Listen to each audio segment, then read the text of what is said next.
একই সাথে ধন্যবাদ জানাতে চাই আমাদের মাননীয় প্রধানমন্ত্রী জনাব তারেক রহমানকে, যে আমাদের অনেকের উপরে আস্থা রেখে অনেক বড় বড় দায়িত্ব আমাদের উনি প্রদান করেছেন। উনি দেশবাসীকে যে স্বপ্ন দেখিয়েছেন, যে আকাঙ্ক্ষা দিয়েছেন, আমাদের সকলের ঘাড়ে এখন সে গুরু দায়িত্ব সেই স্বপ্নগুলো বাস্তবায়ন করবার।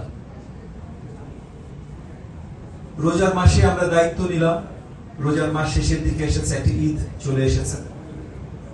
ঈদের পরপরই মাননীয় প্রধানমন্ত্রী আমাদের সকলের কাছ থেকে ইতিমধ্যে আগামী 180 দিনে আমরা কি করতে যাচ্ছি, উনি যে শপথগুলো বা যে প্রত্যাশাগুলো দেশের জনগণকে দিয়েছেন 5 বছরে, সেই প্রত্যাশাগুলো কি কিভাবে পূরণ করবেন সেটার পুরো তালিকা, পুরো অ্যাকশন প্ল্যান সকল মন্ত্রণালয় থেকে উনি ইতিমধ্যে নিয়ে নিয়েছেন।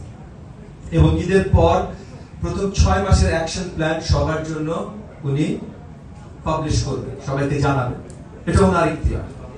তবে আমি আমার জায়গা থেকে যে দায়িত্ব উনি আমাদেরকে প্রদান করেছেন বা আমাকে প্রদান করেছেন, প্রাথমিক শিক্ষা এবং গণশিক্ষার দায়িত্ব, সেই জায়গা থেকে বলছি এবং ক্যাবিনেটের একটা অংশীদার হিসেবে বলছি যে প্রত্যেকটা জায়গায় মাননীয় প্রধানমন্ত্রী একদম অ্যাকিউট বিচক্ষণতা দেখাচ্ছেন, যে প্রত্যেকটি নির্বাচনী ম্যানিফেস্টোর প্রমিস 100% ইফ নট তার থেকে বেশি উনি জনগণকে দেবেন ইনশাআল্লাহ।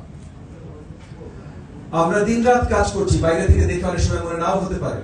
আমি দেখেছি পার্লামেন্টের কিছু ছবি বা ভিডিও কেউ ফোন দেখছে, কেউ খাতা বইয়ের দিকে দেখছে, বাট আসলে খাতা বইয়ের দিকেই পড়াশোনা।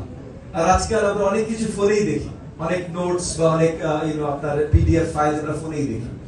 সো পার্লামেন্টে বসেও কিন্তু কেউ আসলে রেস্ট নিচ্ছে না। আমরা সারাক্ষণ কাজ করছি, ঈদের মন্ত্রণালয় বা পার্লামেন্টে বা নিজ এলাকায় সবাই ওই দায়িত্বগুলো পালন করছি, যে দায়িত্বগুলো প্রথমে জনগণ এবং তারপর মাননীয় প্রধানমন্ত্রী জনাব তারেক রহমান আমাদেরকে অর্পণ করেছেন। আমরা আশাবাদী, গত 15 বছরের স্বৈরতন্ত্র বা ফ্যাসিবাদী সরকারের নিয়ন্ত্রণে দেশের যে ভঙ্গুর অবস্থা তৈরি হয়েছে, সেই ভঙ্গুর অবস্থা থেকে শুধু আমরা ফিরিয়ে আনবো না দেশকে, আমরা দেশকে এমন জায়গায় নিয়ে যাব যে গত 55 বছর মানে মহান স্বাধীনতা যুদ্ধ থেকে যে স্বপ্ন